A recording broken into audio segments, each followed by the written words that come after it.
I think it's great that everyone's here talking about crowdsourcing and the momentum's gathering as we enter a new world today where innovation is the lifeline and a constant process just surviving in the world that we live in today.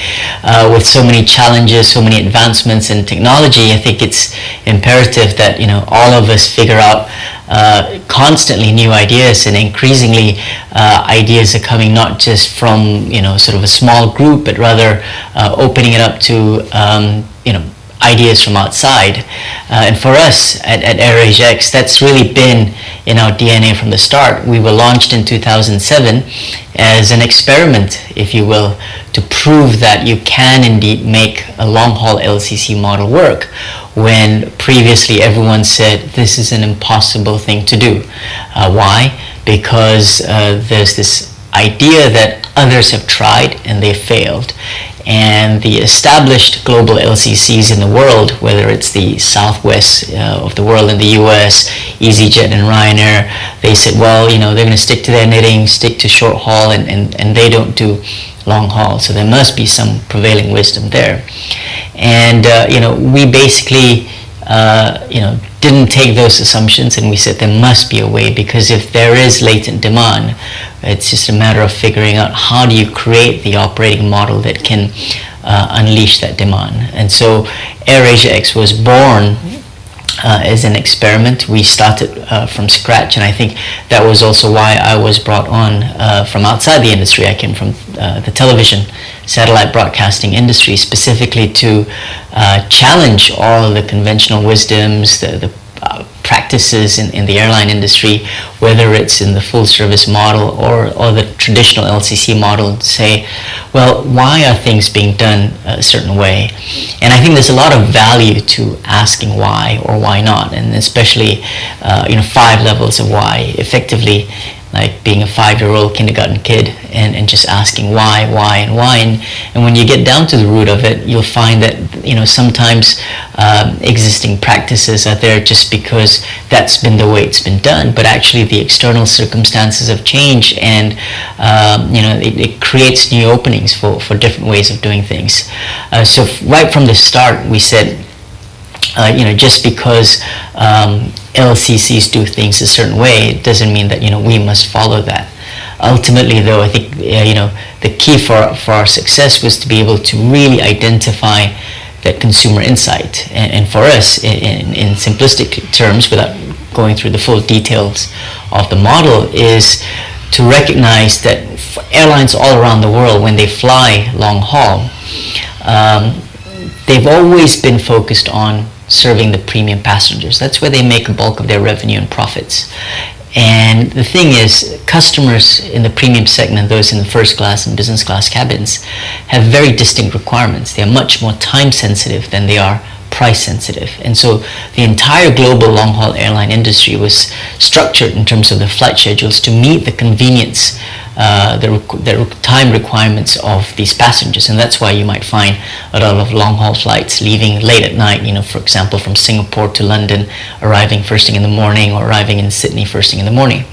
But then those planes don't fly back immediately, because those passengers don't want to wake up at 4 a.m. to rush and catch a 7 a.m. flight, right? So the planes are lying idle in London and Sydney for several hours, waiting for a more convenient time to fly.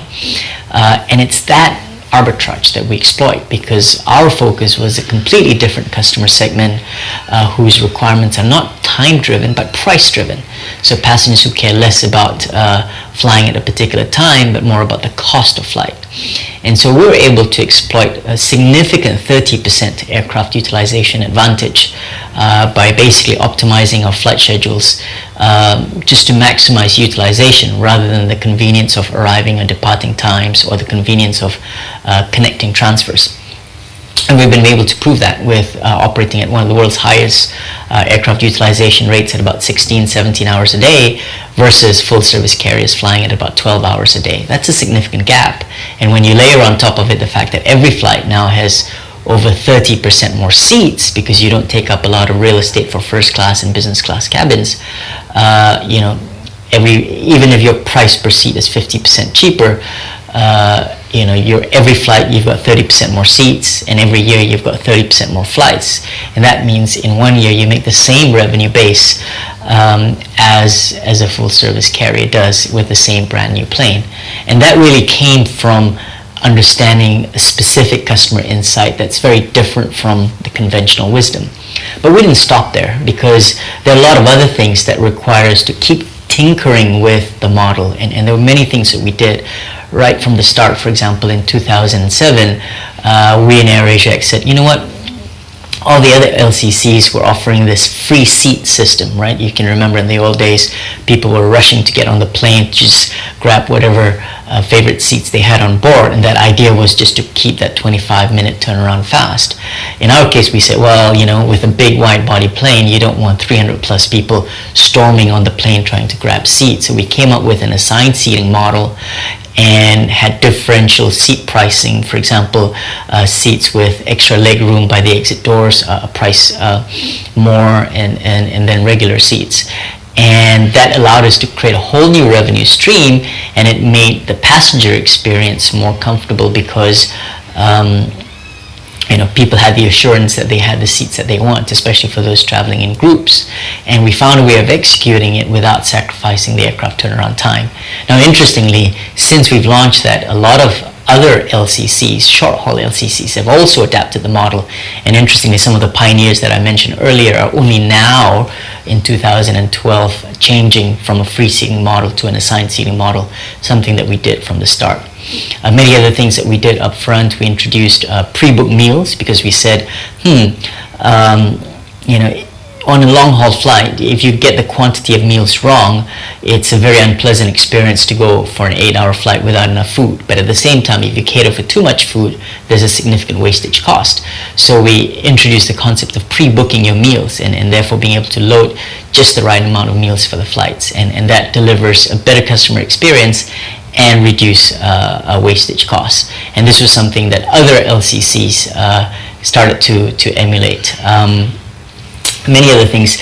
One of the conventional wisdoms of LCCs is that they're all point-to-point flights, right? So that means you only fly from point A to point B. We realized that for long haul, a significant part of the passengers, for example, in our case, 40% of our passengers are connecting transfers. So instead of simply selling a ticket from point A to point B, we created a fly-through concept where you can buy multiple sectors in one single booking, have your bags. For example, if you're flying from Melbourne and you want to go to Phuket, when you arrive in Kuala Lumpur, your bags are taken care of and loaded onto the Kuala Lumpur-Phuket flight, and you don't have to clear immigration in Malaysia. You just go through a transit system and catch your next connecting flight. And this was something that, number one, was a significant improvement in customer experience. It allowed us to generate a completely new revenue stream, because we charged a fly-through fee that's embedded in the combined pricing, and found a way of executing it that didn't incur any material operating costs. And in fact, that fee alone is an over 90% profit margin for us. So again, defying conventional wisdom, constantly trying to think of new things. And I think a lot of that comes from observation. All of us observe passengers, and of course we're passengers ourselves, and you're always on the lookout for what's new, rather than just simply looking at what other airlines are doing. Because if you've got to be a trailblazer if you want to be in the lead, and you've got to keep finding new ideas. I'll give you another example. When we introduced an empty seat option, some of you who fly economy might know, sometimes you get on the plane and you're hoping no one sits next to you, so maybe you can have the whole 3 seats to yourself so that you can stretch out. We realized, hey, that's a potential value add that we can offer. So we created a sort of financial option.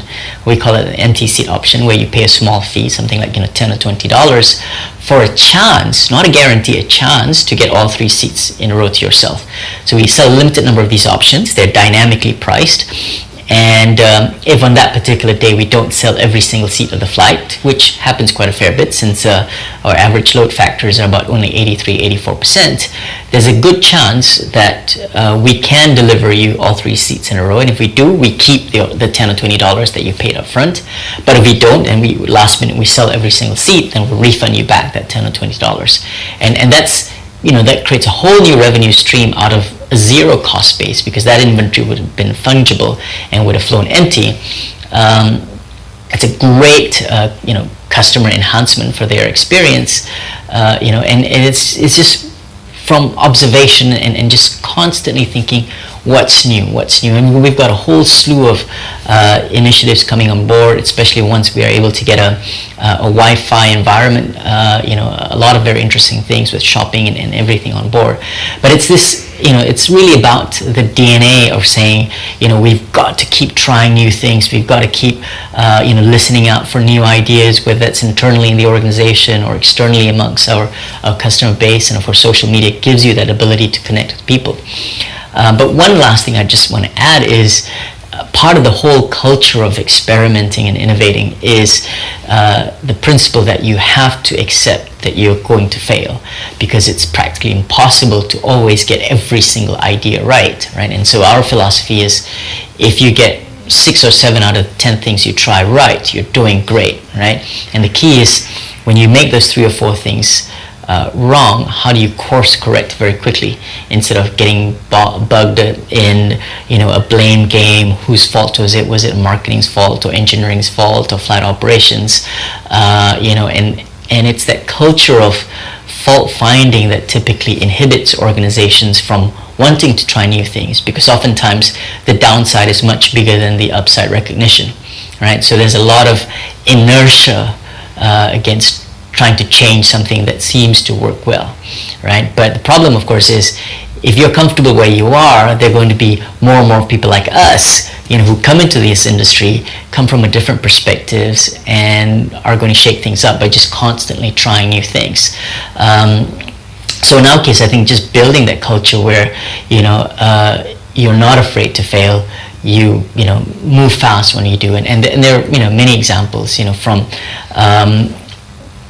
in-flight entertainment alone. We thought we were going to be one of the first LCCs in the world to have in-seat TV screens on every economy seat, and it would have the latest touchscreen technology. You can pre-order your meals by just touching on the screen, watch movies, and even have an instant messaging function. So if you're sitting in seat 27G and you like the person on 22D, you can say, "Hey, 22D, I'm at 27G. I'd like to meet you." And it was very popular. But at the same time, there were some big issues with the system, not least of which was the fact that Hollywood charges very expensive royalty fees for every screen on the TV, on the plane, irrespective of whether people are watching it or not. And of course, when you fly long haul, 40% of your flights are late night flights. It's very difficult to get a 30% take-up rate, versus the huge fixed cost that you've installed and the fixed variable cost in terms of a per flight royalty fees. So the economics weren't working out. And we also realized, once you install that system, when this is what a lot of airlines do, they install their system on board, and it comes with a huge weight penalty. It's almost well over 1 ton of weight that goes in, because it's not just those TV screens, it's kilometers of wires connecting every single seat to the central server, and that whole infrastructure adds a lot of weight and therefore fuel burn that goes on. So since then, we know that not everyone watches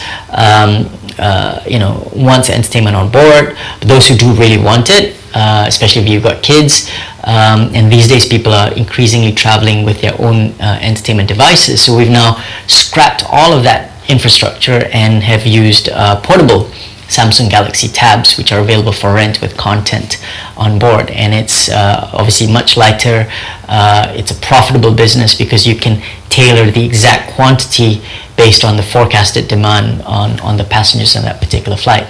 So that's just another example of, sometimes you have a good idea and you execute it, but it doesn't work out, but you don't, bog yourself down with, this is such a costly mistakes. Someone's got to pay for this. For us, it was a significant multi-million-dollar write-off in terms of the assets that we had purchased that we no longer needed. But we didn't hold anyone accountable for it, because it was a good idea. You got to try it. If it doesn't work, move on. And that's what we did. And many more examples. So I think it's important that being nimble means not just trying new things, but creating a culture where there isn't that fear of failure, and the ability to react and change and adapt quickly based on feedback. And that's why getting feedback from your customers is key, and social media gives you that platform to constantly get real-time feedback without worrying about proper market research reports and focus groups and all that, because today everything is real-time, and I get that directly being an active participant on social media instead of waiting for reports to come, so you can make decisions much faster. So in a nutshell, that's been our little story at AirAsia X, and I hope you guys enjoy deliberating, and I look forward to hearing about all the new ideas of getting innovation out into our organizations. So all the best. Signing off. Bye.